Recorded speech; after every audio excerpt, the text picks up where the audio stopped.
Hello everyone, I'm Sameera Ajmal. ഇന്നത്തെ topic factory സിസ്റ്റമാണ്. അതായത് സെക്കൻഡ് സെമ്മിൽ വരുന്നതാണ് ബ്രിട്ടീഷ് ഹിസ്റ്ററി. ഓക്കെ, അപ്പോൾ ഇത് കാലിക്കറ്റ് യൂണിവേഴ്സിറ്റിയുടെയും കണ്ണൂർ യൂണിവേഴ്സിറ്റിൻ്റെയും സിലബസിലുള്ള ടോപ്പിക്കാണ് ഫാക്ടറി സിസ്റ്റം. അതായത് അഗ്രേറിയൻ റെവല്യൂഷൻ്റെയും ഇൻഡസ്ട്രിയൽ റെവല്യൂഷൻ്റെയും ശേഷം വരുന്ന ടോപ്പിക്കാണ് ഫാക്ടറി സിസ്റ്റം. ഫാക്ടറി സിസ്റ്റം അതായത് ഇൻഡസ്ട്രിയൽ റെവല്യൂഷൻ്റെ വ്യാവസായിക വിപ്ലവത്തിൻ്റെ ഫലമായിട്ട് ഒരുപാട് കണ്ടുപിടുത്തങ്ങൾ വന്നു. അതിലൊന്നാണ് മെഷീൻസിൻ്റെയൊക്കെ ഉപയോഗം. പുതിയ പുതിയ മെഷീനുകൾ കണ്ടെത്തി. അതാണ് പിന്നീട് ഫാക്ടറി സിസ്റ്റത്തിലേക്ക് നയിച്ചത്.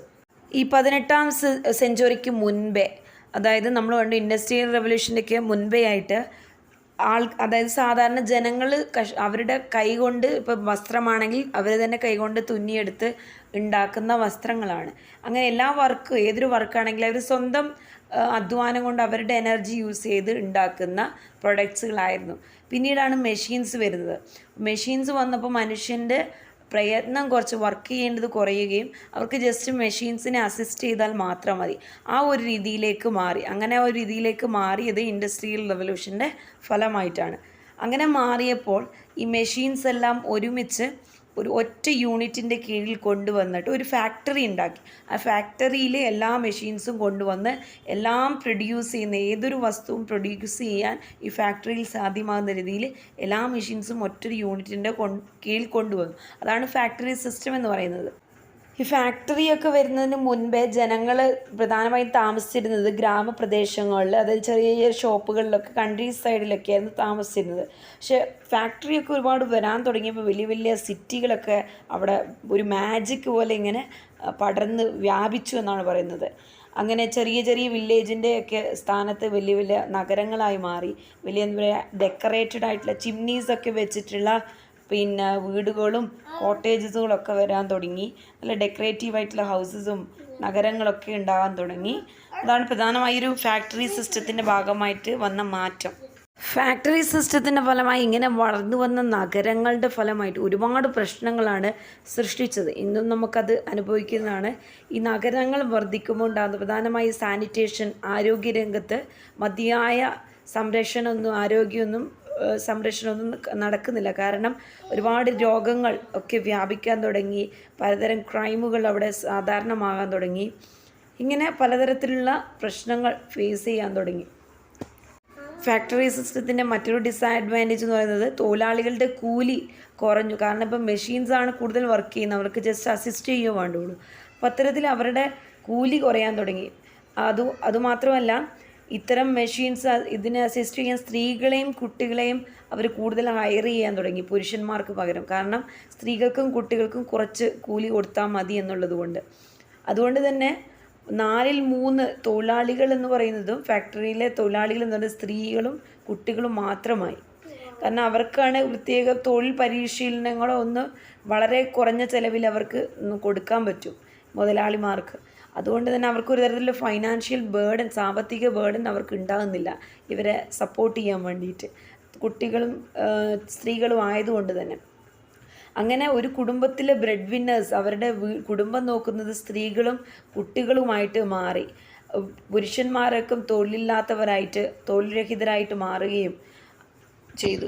ഫാക്ടറികളിൽ നിന്നുള്ള വേസ്റ്റ് ഒന്നും നിക്ഷേപിക്കാൻ പ്രത്യേകം ഹൈജീൻ റെഗുലേഷൻസ് ഒന്നും ഉണ്ടായിരുന്നില്ല.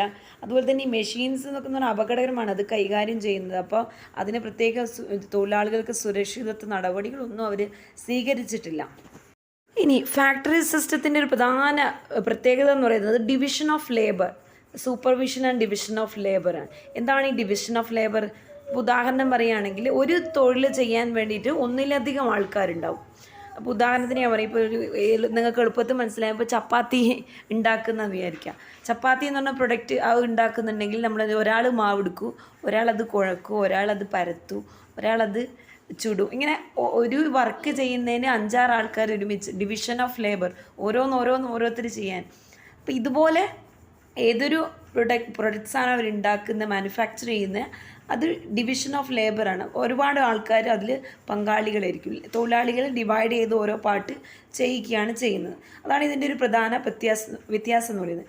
ഈ ഫാക്ടറി സിസ്റ്റത്തിന് മുന്നേ ഡൊമസ്റ്റിക് സിസ്റ്റമായിരുന്നു. ഡൊമസ്റ്റിക് സിസ്റ്റം എന്ന് പറയുന്നത് ഒരു വ്യക്തി ഉണ്ടാക്കുന്നതാണ്. അയാൾ തന്നെയാണ് കംപ്ലീറ്റ് ആയിട്ട്, അയാൾ ഹാൻഡ് വർക്ക്, ഇപ്പോൾ ഒരു ക്രാഫ്റ്റ് വർക്കാണ് ചെയ്യുന്നതെങ്കിൽ അത് കംപ്ലീറ്റ് അയാൾ തന്നെ ചെയ്ത് അയാൾ പൂർത്തിയാക്കി അയാൾ സെല്ല് ചെയ്ത് അയാൾക്കത് ബെനിഫിറ്റ് ഉണ്ടാകുന്നു. അയാൾ സ്വന്തം ഉപകരണം എക്യുപ്മെൻറ്റ് ഉപയോഗിച്ച് സ്വന്തം ഉണ്ടാക്കി വിറ്റ് അയാൾ എക്കണോമിക്കലി ഇൻഡിപെൻഡൻ്റ്, ആരെയും ഡിപ്പെൻഡ് ചെയ്യുന്നില്ല. പക്ഷേ ഇവിടെ ഫാക്ടറി സിസ്റ്റത്തിൽ ഡിവിഷൻ ഓഫ് ലേബറാണ്. ഒരു വർക്ക് ചെയ്യാൻ തന്നെ ഒന്നിലധികം, ഒരു പ്രൊഡക്റ്റ് ഉണ്ടാക്കാൻ ഒന്നിലധികം ആൾക്കാർ, ഡിവിഷൻ ഓഫ് ലേബർ അതിനകത്തുണ്ട്, പങ്കാളികളാണ്. ഇവിടെ ഫാക്ടറി സിസ്റ്റത്തിൽ ഒരാളുടെ കൃത്യമായിട്ട് മുഴുവൻ വർക്ക് അതിനകത്ത് ഇൻവോൾവ്ഡ് ആകുന്നില്ല. അയാൾ ജസ്റ്റ് അസിസ്റ്റ് ചെയ്യുക മാത്രം, ഒന്ന് സൂപ്പർവൈസ് ചെയ്യുക മാത്രമാണ് ചെയ്യുന്നത്.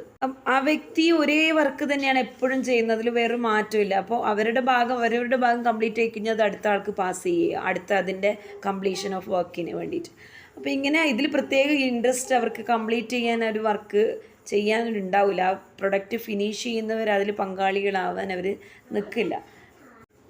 ഇനി ഇൻട്രൊഡക്ഷൻ ഓഫ് മെഷീനറി കൊണ്ട് മറ്റുള്ളവർക്കുണ്ടായ പ്രശ്നങ്ങളാണ്. അതായത് സാധാരണക്കാരെ സംബന്ധിച്ച് നമ്മൾ ഇതിൽ മുന്നേ ഡൊമസ്റ്റിക് സിസ്റ്റമായിരുന്നു, സ്വന്തം അവർ തന്നെ പ്രൊഡ്യൂസ് ചെയ്ത് അവർ എക്കണോമിക്കലി ഇൻഡിപെൻഡൻ്റ് ആയിരുന്നു. പക്ഷേ ഇപ്പോൾ എന്ന് പറയുന്നത് അവർക്ക് ഈ പറയുന്ന പുതിയ മെഷീൻസ് വാങ്ങാനുള്ള ചിലവ് അതവർക്ക് താങ്ങാൻ പറ്റുന്നതിലപ്പുറമാണ്.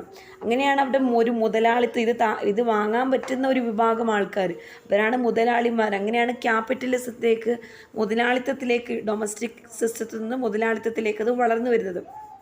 ഇങ്ങനെ വാങ്ങിക്കാൻ കഴിവുള്ള ഒരു കൂട്ടം ആൾക്കാർ മെഷീൻസ് വാങ്ങിക്കുക, ഒരുപാട് വില കൊടുത്ത് വാങ്ങിച്ചിട്ട് തുടക്കത്തിൽ അവർക്ക് വലിയ ലാഭം ഉണ്ടാവില്ല. അത് ഇൻസ്റ്റാൾ ചെയ്യുന്ന സമയത്ത് മെഷീനറി അവർക്ക് ലാഭം ഉണ്ടാവില്ല. പക്ഷേ ഈ മെഷീൻസിനെ ഉപയോഗിച്ച് കുറച്ച് കാലതാമസം എടുത്ത് ആയിട്ടാണ് ഇവർ ഈ വരുമാനം ഉണ്ടാക്കുന്നത്. അപ്പോൾ കഴിവുള്ളവർ ഇങ്ങനെ സമയം എടുത്ത് ഒരുപാട് വരുമാനം ഉണ്ടാക്കി വലിയ മുതലാളിമാരായി. അങ്ങനെ ക്യാപിറ്റലിസം അവിടെ വളർന്നു വന്നു. ഇതുകൊണ്ടുണ്ടായ ഒരു നെഗറ്റീവ് ഇമ്പാക്ട്സ് സാധാരണ ജനങ്ങളെ സംബന്ധിച്ച് അവിടെ അൺഎംപ്ലോയ്മെൻറ്റ്, കാരണം എല്ലാ വർക്കും മെഷീൻസ് ചെയ്യാൻ തുടങ്ങിയതോടെ ഹ്യൂമൻ എംപ്ലോയ്മെൻറ്റ്, അതായത് തൊഴിൽ രഹിതരായിട്ട് ഒരുപാട് ജനങ്ങൾ മാറി എന്നുള്ളതാണ്. ഇൻഡസ്ട്രിയൽ റവല്യൂഷൻ്റെ ഫലമായി സൊസൈറ്റിയെ പ്രധാനമായി 2 ഗ്രൂപ്പുകളായിട്ട് തരംതിരിച്ചു. അതിലൊന്നാമത്തത് ബൂർഷ്വാസ്, അതായത് ക്യാപിറ്റലിസ്റ്റ്, മുതലാളിത്ത വർഗം.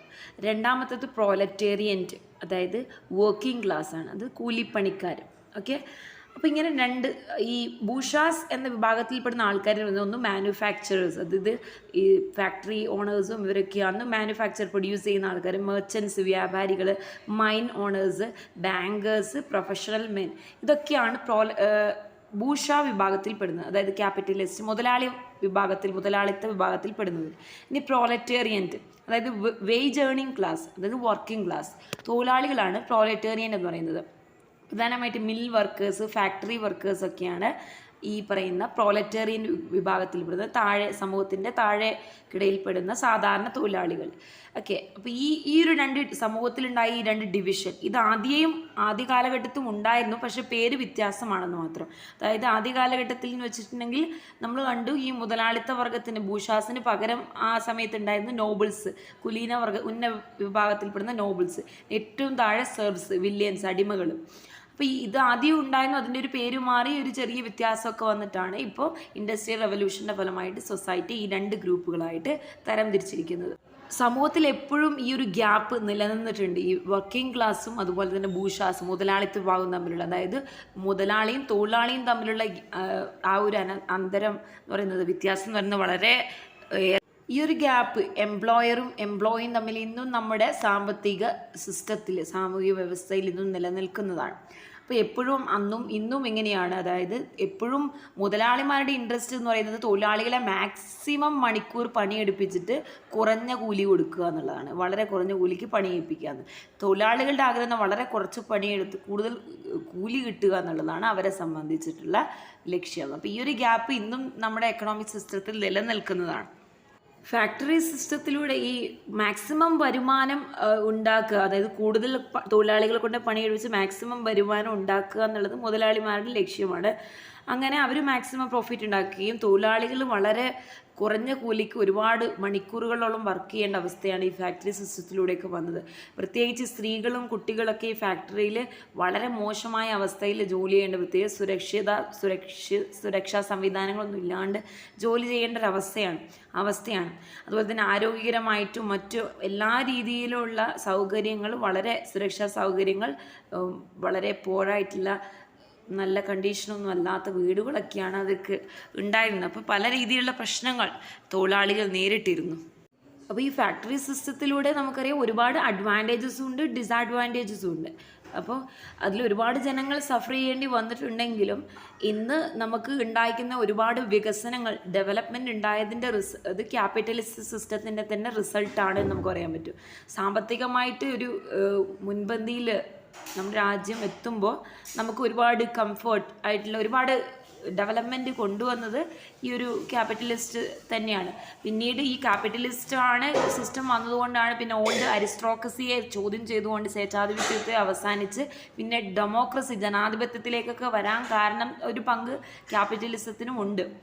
അപ്പോൾ പിന്നീട് തൊഴിലാളികൾ അവരുടെ അവകാശങ്ങൾ തിരിച്ചറിയുകയും ചോദ്യം ചെയ്യാനും ഒക്കെ മുൻപന്തിയിൽ വരികയും പിന്നീട് ഇന്ന് കാണുന്ന പല സ്കൂളുകൾ, കോളേജുകൾ, ന്യൂസ് പേപ്പേഴ്സ്, ലൈബ്രറീസ്, റേഡിയോ, ഇങ്ങനെയുള്ള പല മേഖലകളിൽ വികസനം ഉണ്ടാകുന്നതിൽ, ഒരു റാപ്പിഡ് ഡെവലപ്മെൻറ്റ് ഉണ്ടാകുന്നതിൽ ക്യാപിറ്റലിസത്തിൻ്റെ സിസ്റ്റം വിലപ്പെട്ടത് തന്നെയാണ്. അപ്പോൾ ഇത്രയാണ്. That's it. അപ്പോൾ നിങ്ങൾക്ക് നിങ്ങളുടെ അഭിപ്രായം കണ്ടു കഴിഞ്ഞാൽ മനസ്സിലായാൽ അറിയിക്കുക. That's it. I M Sameera Ajmal, signing off.